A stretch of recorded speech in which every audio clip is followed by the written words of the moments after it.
Hey everybody, happy Sunday. I hope that wherever you are and whatever you are doing, you are having a fantastic weekend and that you are safe. That's the most important thing, that you are safe and you are with people that you care about and who care about you, and that you feel important and that you feel loved. So we had snow last weekend. We had quite a bit of it. It has now all vanished, and as you can tell, it's a little bit warmer here today than it has been all week. It's been a lot warmer.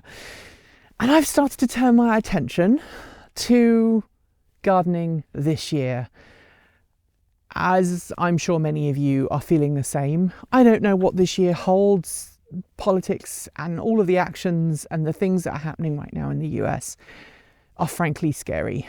But at the same time, you know, I'm not a wealthy person. We're not wealthy YouTubers.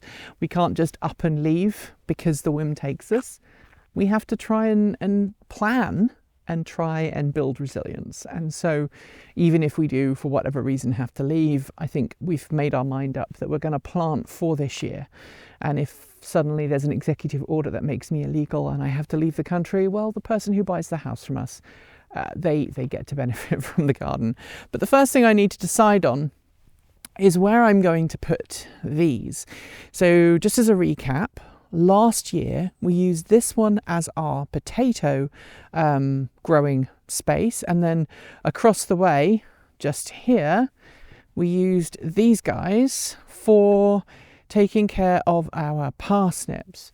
And what I have to kind of decide is if I'm going to move them or not. The parsnips were fine, but the potatoes over there, they kind of got really hot in the summer. I had to water them a lot. It was quite a complicated thing to try and keep them happy. And I'm wondering if moving those potatoes to a place of shade will be an advantage. I do just want to very quickly show you. We have some bulbs poking up now. We've got snowdrops and we've also got some daffodils, which is wonderful. I do like that. That is just the absolute best. So what I have to decide to do is I need to decide if I'm going to move my tubs to a different area. Now, one of the places that we could put it is right over here, right in front of my trailer. You can still see we've had moisture because that little puddle has come up. And if we stay, I definitely need to sort this out. One option would be to put those tubs here. Now, obviously moving them when they've got a bunch of soil in is going to be an absolute nightmare, but that's okay because I can't grow in the same soil 2 years in a row the same crops, so I can probably get that to work.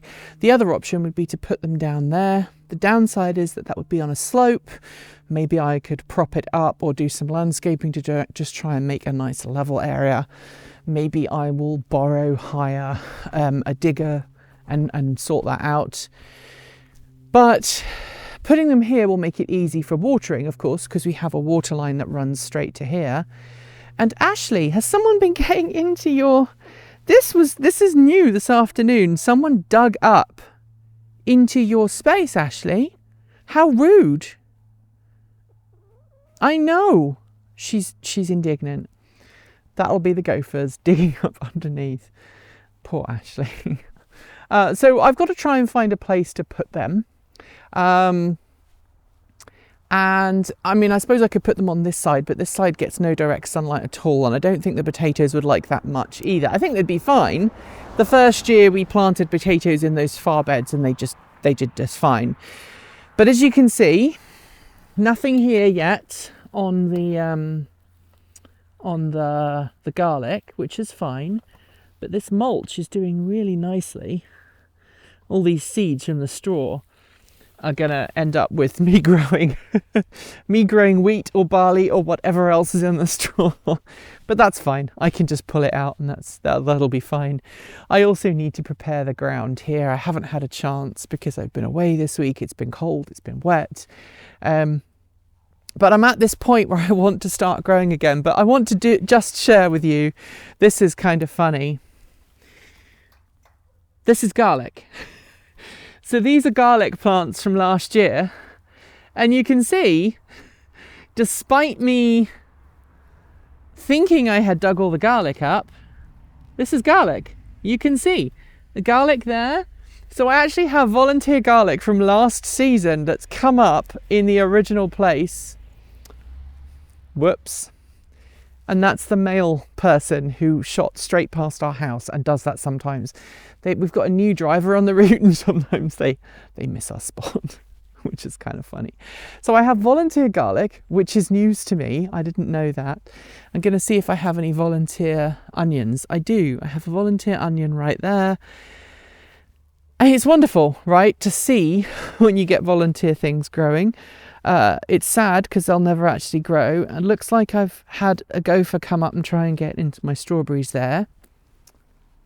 Naughty gopher. But everything else is doing just fine. I think my sage and my rosemary survived, which is good because I was worried that some of my rosemary and my sage wasn't going to survive. But it looks like it has. So I'm very, very happy about that. And in terms of the chickens, they're a lot happier, as you saw Ashley already. And then over here, if I don't trip up, you will see that everybody is doing well in here and everyone is happy.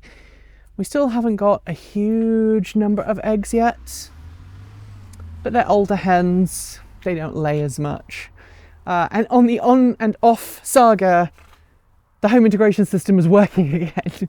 I can't show you because the truck is currently at the dealership getting a recall for a steering issue. I didn't have any issues with it, but it was a recall notice, and we have some long distance trips to make in the truck soon. So I wanted to make sure that that was all done. Anyway, what would you do about those